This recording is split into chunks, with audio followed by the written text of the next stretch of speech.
This is Pet Life Radio. Let's talk pets.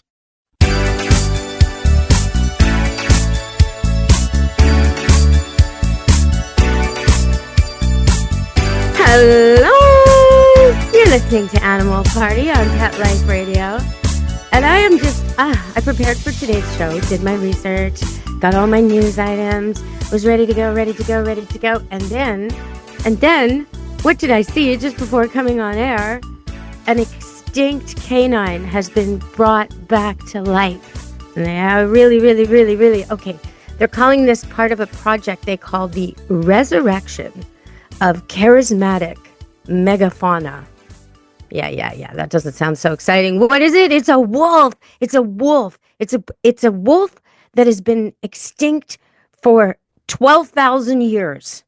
And they took a skull that they found, which happened to have an ear bone intact with lots of cells in the ear bone that hadn't been degraded, and a tooth from 15,000 years ago, and a skull from 17,000 years ago, and they managed to get enough DNA out of that to be able to figure out the unique properties between that and the gray wolf. Okay, stay with me here, because the gray wolf is this extinct animal, this dire wolf. Yeah, I did say that. Oh. Now, all you people are listening, if you're a sci-fi fan, if you watch Game of Thrones, if you play Dungeons and Dragons, if you're into magic and the Gathering or the world of witchcraft, then you know what I'm talking about. The dire wolf, for real. The big, giant wolf, bigger than any wolf, and huge head and white, pretty cool-looking animal. Anyway, it's supposed to be the friend of the Starks on Game of Thrones.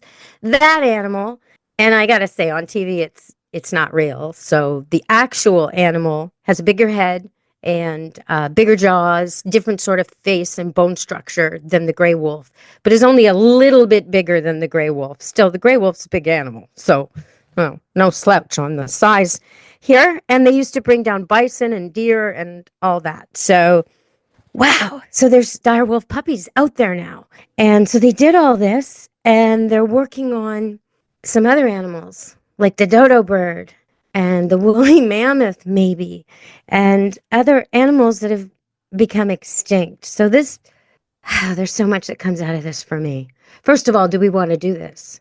If an animal became extinct because we hunted it to death or took away its habitat, maybe we do want to do it if we have habitat for it and food for it now. But if that's not the reason, if it became extinct because it just didn't have enough game for its size, or had a competing species, maybe a smaller wolf that was just had to eat less and survive better through times of famine. I mean, I don't know. And I don't think these scientists have really looked into it enough. But they say, this is one of those, would I lie to you? Yeah, they would. They say that this is all about wildlife reclamation, and that they're taking the lead of the conservation and the return to the wild societies that are trying to help with decimated populations, and that it's not just a freaky Jurassic Park, let's revive the cute and the scary. But we'll see. We'll see on that. All right, so I wanted to keep you informed about that. And something kind of related lately that's been going around, I noticed on Facebook, was the idea that wolves, the male and the female, that when the male or the leader of the pack is standing proudly and others are around, the female will place her entire head and neck around his throat. And this thing that was going around was explaining, wrongly I think, that that's because she's covering his most vulnerable part, like an act of protection. Now, I don't think that's it. I really don't. I think wolves are so much more complicated than that. And I do think, I notice even with my domestic dogs, that they will place their throat on your face as a gesture of trust when there's really deep connection. And also, there's a lot of dominance going on. So if I were to intentionally walk up to a dog I didn't know that well and place my face and head below his head, I am signifying that he's in charge. more than anything else. So it's an interesting misinterpretation that's going around. And yeah, I just find it fascinating. Something else that people think. People think that wolves howl at the moon, and they don't. Wolves howl to gather and to communicate from long distances. And they think that this new dire wolf, this prehistoric wolf, this wolf from 15,000 years ago that went extinct and has been brought back, they think it doesn't howl. So there's a lot of characteristics of this new wolf that they've brought back that we will only know later. And this is something I've touched on before. It used to be a trend. I think it was in the early 90s. I don't know. I've been doing this so long. I've been training dogs through so many trends, but I do believe it was the early 90s. Maybe this, yeah, I think so. 96, maybe. When people started adopting wolf crosses. And people thought, ooh, this will be extra mean, extra loyal, fierce. And what they got was a really timid, cagey animal. Yeah, they got a fearful dog, a dog that didn't want to go around lots of people, a dog that maybe was kind of unpredictable at the park and with small animals. And sometimes I'd say all the time. Let me just go out on a limb here. All the time, every single one I ever encountered had a drastic behavior change at around 2, which is kind of normal for dogs. If you don't neuter them or spay them, then around 1 to 2, somewhere in there, they reach full maturity. They go through puberty. They start testing their muscle and their place in the world. Okay, so they start growling at you to get you off the couch, that kind of thing. That's normal. And you get them neutered or spayed, or you train them so they don't do this. So they know their place is not to be king of the couch and lord over the food bowl and ruler of the refrigerator, right? But in wolf case, this behavior can go from docile pet to incredibly skilled hunter overnight. And if they don't change that way at 2, then they most likely will at 5, and then again at 8. So there's like 3 stages of a wolf's development that I've noticed personally in the wolf crosses and wolves I've worked with. And I used to work at the zoo with true wolves. They have these clear changes, complete changes. So I've had people call me just distraught because their wolf dog killed the neighbor's cat that the dog had always played with every day in the backyard. And then one day the cat came over and the wolf just killed it. Why did he do it? Well, because he's 5 now. That's the answer. So I want to just, as this gets really popular, people start looking online and they start seeing these pictures on TV and they see these white, beautiful dire wolves and they think, oh my God, I'd love to have one. And they start Googling wolf puppies. Do not do it. If you want a really fierce, strong, confident dog that's going to be loyal to you and protect you and love you, get any dog and train it well, right? That's all there is to it. And, if you want a dog people will be afraid of, get a big one. If you don't want a big dog, but you want people to be afraid of it, get a black one. It's amazing what color does. Just because they're dark and they're kind of shady and you can't really tell what their expression is, people are more afraid of them. So, and they're the least likely to get adopted. Black dogs and black cats have the hardest time getting adopted because they don't look good in pictures the same way. So go for it. If you want a dog that's going to scare people, do that. All right, we're going to go to one more break and come back on Animal Party Pet Life Radio. Stay tuned.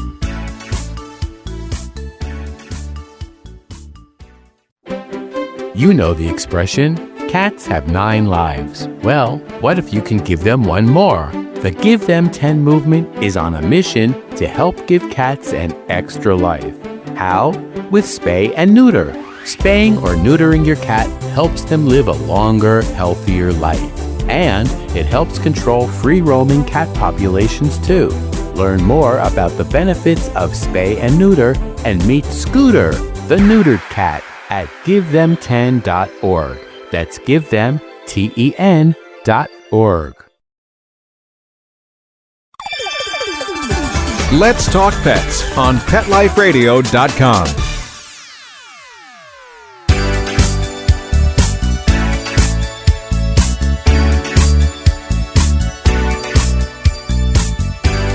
Hello! We're back on Animal Party Pet Life Radio. And I was watching Stephen Colbert, and as usual, he was doing his Adopt the Rescue Puppy segment. But I noticed something about his co-star that I just wanted to mention. Fellow Canadian, Seth Rogan, was on the show, and they were picking up the puppies and, telling their lies about them. This puppy's good at taxes. This puppy will this puppy will decorate your home. You know, all the things they usually say as they hold the rescue puppy up and they try and get it adopted. But I noticed something, and this is the first time I've noticed this with any of his guests. Every single time Seth Rogan picked up a puppy and talked about the puppy and then put the puppy down in the puppy playpen to go pick up another one, every single time he kissed the puppy on the head before he placed it in the playpen. So that's a dog lover. That is a dog lover. And I hope he'll come on my show. If you know Seth Rogan, please tell him. I'd love to have him on my show. Animal Party, Pet Life Radio. We could talk about anything he wants. Absolutely. Okay. So there's been a few more things in the news, but I think we're going to switch a little bit. I don't want to talk about politics today. I'm going to talk about my dog Blue. My dog Blue's getting really old. And I've noticed that as he gets older, if someone were watching me and Blue, they would think very strange thoughts about me watching me try to communicate to Blue, because Blue can see, but not that well. He was born in 2011, so he's getting up there now, and he's got cataracts, and he doesn't hear that well, and he doesn't move that well. He's a rescue dog, and one of his legs had been tied to a trailer a few owners before I got him. So now in old age, that injury is showing up. Never showed up all his life, but now he's very lame on one leg, unsteady and unbalanced. But he still likes to go for off-leash walks with me, and he still likes to be treated with dignity. So I try to communicate with him without keeping him on a leash, although he likes that too. But sometimes it's fun to have him off leash. But I end up flailing around like a cheerleader. You know, my old signal where I take my hand and I move the fingers toward me, and he would come running from an acre and a half away, because he's a blue heeler, and blue heelers and border collies and Aussie Sheps and all those herding dogs are really visually in tune. They watch your signals and they're ready for the slightest movement. So I would just slightly move my fingers. People with me wouldn't even notice, and the dog would come flying over. So now I find myself gesturing like a cheerleader. I'm flailing and I'm waving and I'm jumping around, and eventually he sees me and he comes trotting over doing his best. But it's pretty funny. I just hope the neighbors aren't watching. As dogs age, you do have to change how you treat them. But that doesn't mean they just want to sit around and be fed. It doesn't mean fetch goes from fetch to hand him a cookie. Most of them really like to find stuff, Blue included. He loves it when, I have bananas, one a day, and he likes the end of it, especially if it's bruised and overripe, which is the part I don't like, the extra sweet part. And so I'll hide that. I'll put it in a different place, and I'll make sure it makes a sound when I drop it, because it is really quite old. But for your dogs who are more capable than that, make it hard. Teach them find me, find it, find me, find the treat. Teach them that, because if they can't run and fetch, at least let them use their brain to track stuff like they would out on a long walk, Let them use their brain. So I think people give up on the old pets and the old cats and the old dogs, and they shouldn't. Old cats need more of your attention than ever. They need you to brush them because they can't reach all their spots anymore. And they need you to trim their nails because they just won't do it. And they won't be out and about the same way trimming them outside if they're outdoor cats. But if they're indoor cats, they're probably going to let it slide. So you got to do it, because you don't want ingrown toenails and you don't want mats. And if your cat won't let you touch him, then you should go to my YouTube channel, because I show you how to get difficult cats to calm down and be touched. It's a slow process. You got to start slow. What you do is a little bit, kind of on the fly. As you're feeding them or doing something they love, you give them a stroke and you just keep going. And at first, you only touch them where they want to be touched and the way they want to be touched, and a little bit less than they want. So you leave them wanting more always, right? A lot of people make the mistake of touching their cats more than the cat wants. So then the cat, usually because they're not gentle enough, then the cat will swat them or nip them. And they'll say to me, I don't know why he always does this. Meantime, the cat's looking at me like, I don't know why she always does this. And it's like, well, just pet him less. Stop. And he'll come over and rub against you and show you exactly the pressure he wants and where he wants to be pet. Do that for a while and then stop, right? That's how you get a cat to love being pet. It's so easy. You put a little bit of butter on your finger if you like, especially if your cat has hairballs, because that helps with it and they'll lick it off. And you can use a brush if they like the brush, gently where they like it. Eventually, you'll get to stroke them where they don't like it, where it needs to be done. And one thing I have that's a household remedy or a hack for this, if you've got a dog or a cat that likes to be brushed, maybe, or maybe doesn't, and has some mats behind the ears, or maybe under the tail, or maybe on the underarm areas of any of the legs, that is excruciating for them. It gets really tangled, and every time they walk, it pulls and pulls and pulls, and then it rips on the skin. So you really don't want that. So the best remedy for that is to scissor clip that hair really short. If you've got like a shaggy dog that always gets tangled in the same places, just clip it. Give them a bath and clip it. But if the mats are too bad and you can't see where the hair starts and where the mat begins, clipping can cause them nicks, and then they'll be afraid. So you don't want that. So instead, while they're still dry, take a handful of cornstarch, just like you would to make gravy, the same stuff from the kitchen. Take a handful of it and rub it into that mat. Like really rub it in. Rub, rub, rub, work it in. Work it into the root of the mat where the oil is next to the skin. Rub it in, rub it in, rub it in. And then take your brush and brush the ends only a little bit. And then a little bit more. And then a little bit more. And you will find the mat will brush right out. Or at least the beginning of it will brush out enough for you to be able to very carefully, with your glasses on and good light and someone helping, scissor clip those mats out of there, because they're no good to anybody, those mats. So that's what I suggest for you, a little homemade remedy. And then after that, make sure that when you've got pets, puppies and kittens and new pets in your house, you're stroking them all over. You're stroking every part of them pretty much every day. Give them a little pet. Your cat shouldn't be the type that will never let you touch their tummy, or the dog that will never let you touch his ears because 7 years ago he had an ear infection. I mean, come on, get them over that just by gently touching them exactly where they like it and gradually extending it to the places maybe they don't, and making it short and quick and easy and not painful. And if you do have to do something like remove mats on a dog or cat that hates it, then securing them is the way to go. You don't want to bribe. You don't want to beg. You don't want to have them bite you, nip you, claw you, escape, and make it worse the next time, because then they think that's the way to survive it.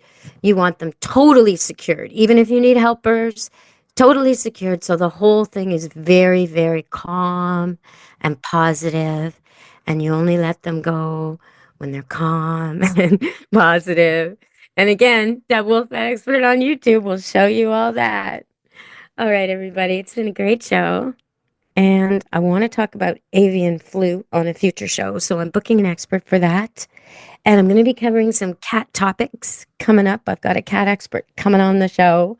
So if you love cats, please send me your cat requests. You got a cat problem? Cat that won't do something you want it to do, or a cat that does something you don't want it to do? A cat that isn't being good to you or your family? You got a dog that's stubborn, or a cat that's aloof? All these things can be corrected because they're not really natural. It's just a reaction to a system that isn't working for the animal. Animals do what works. And when it works for them, they're happy and appreciative. And they want to serve you. That may be bringing you mice. It may be cuddling you when you're upset, or cuddling the kid that needs it most. There's all kinds of ways they serve us, but we got to take care of them first. And it is totally conditional. So if we meet their conditions for comfort and respect, food, water, shelter, of course, but more than that, a comfortable, stress-free life. If we can do that, then they will give back so, so much to us. So if you've got a dog or cat problem, we can fix it here on this show. Send me your problem and I will solve it. Or I'll bring on an expert who can help me solve it. All right, everybody, thanks for listening today. You've been listening to Animal Party Pet Life Radio with me, Deb Wolfe. Ciao, meow. Be good to your animals. Let's Talk Pets, every week on demand, only on PetLifeRadio.com.